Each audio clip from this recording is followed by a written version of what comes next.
नौकरी वाली बहू, दिल छू लेने वाली कहानी। राम कुमार जी का छोटा परिवार था। एक बेटा और दो बेटी। दोनों बेटी बड़ी थी, बेटा छोटा था। दोनों बेटियों की शादी हो चुकी थी। बस बेटा सुरेंद्र बचा था, जो बीएड कर रहा था। बस इंतज़ार नौकरी का था कि नौकरी मिल जाए तो शादी की जाए। 4 रिश्ते आए, लेकिन किसी को पसंद नहीं आया।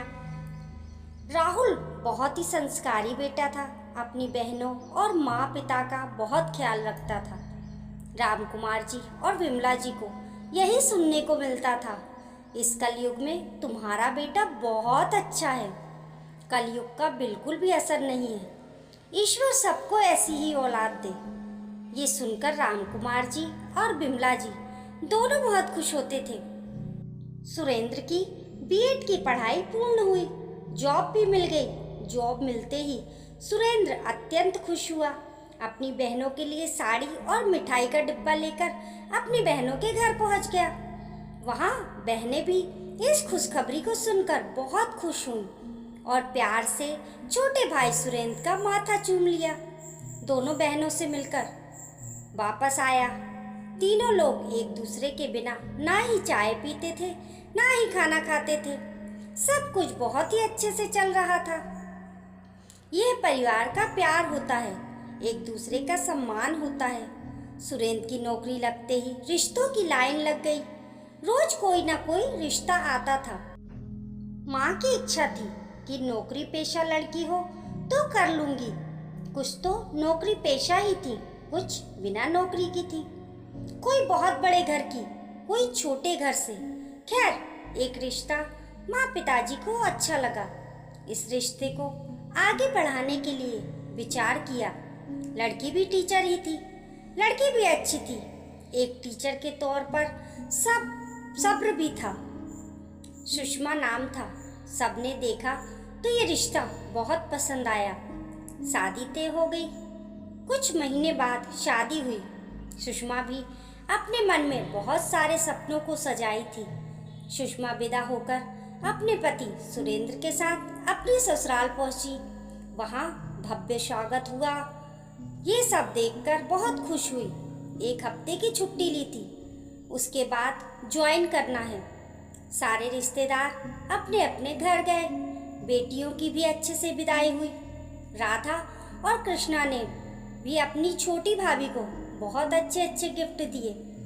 जितना प्यार अपने भाई से करती थी, उतना ही अपनी इकलौती भाभी से भी करती थी।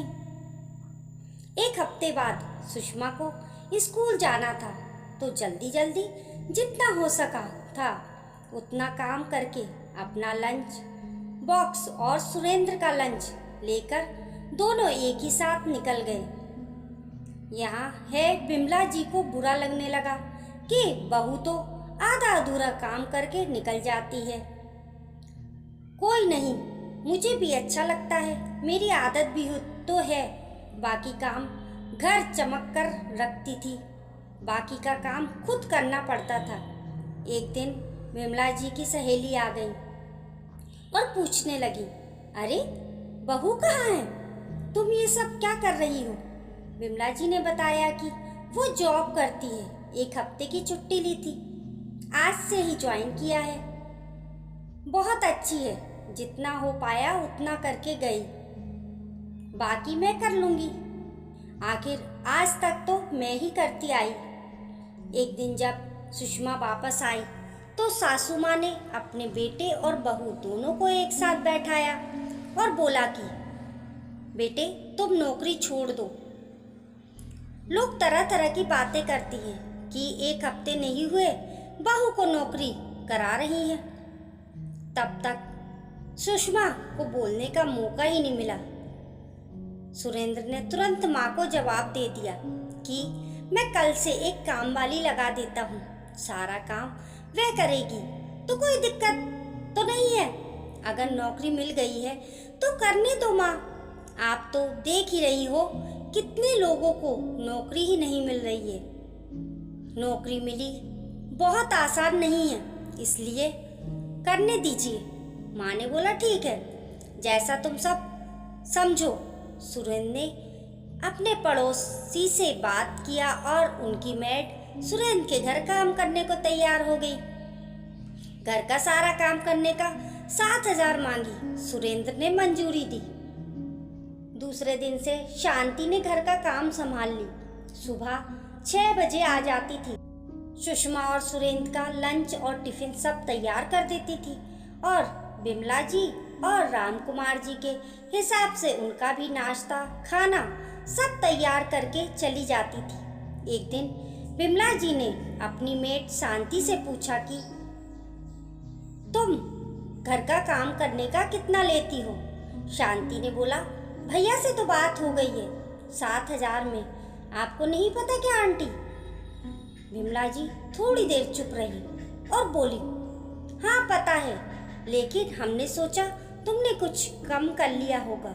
बिमला जी की सहेलियां आई तो चाय नाश्ता खाना सब शांति बनाकर देती थी और बिमला जी की सहेलियों ने कहा कि वाह, तुम्हारी क्या तकदीर है, बहू आते ही नौकरानी भी लग गई।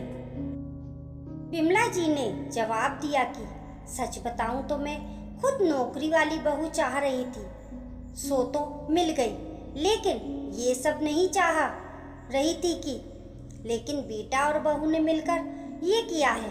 बहू अपनी तनख्वाह से घर का पूरा खर्च उठाती है और काम वाली मेड का भी वही देते रही है।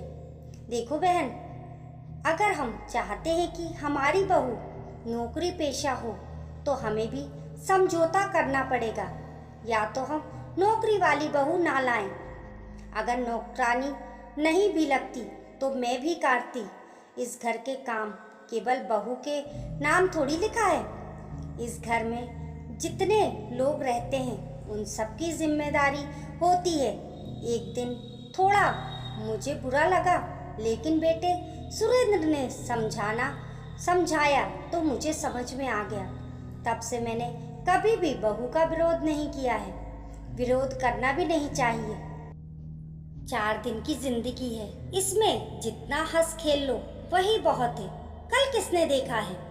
इसलिए हम अपना और बहू का रिश्ता बहुत ही मजबूत बनाना चाहते हैं ताकि उसे भी मुझसे कुछ प्रेरणा मिले। और बिमला भी अपनी बहू का बाखूबी ख्याल रखती है। दोस्तों, आपको ये नौकरी वाली बहू कहानी कैसी लगी कमेंट करके ज़रूर बताएं और पसंद आने पर लाइक और शेयर करें। ऐसी ही अच्छी अच्छी कहानियों के लिए चैनल को सब्सक्राइब करना ना भूलें। मिलते हैं फिर एक नई कहानी के साथ।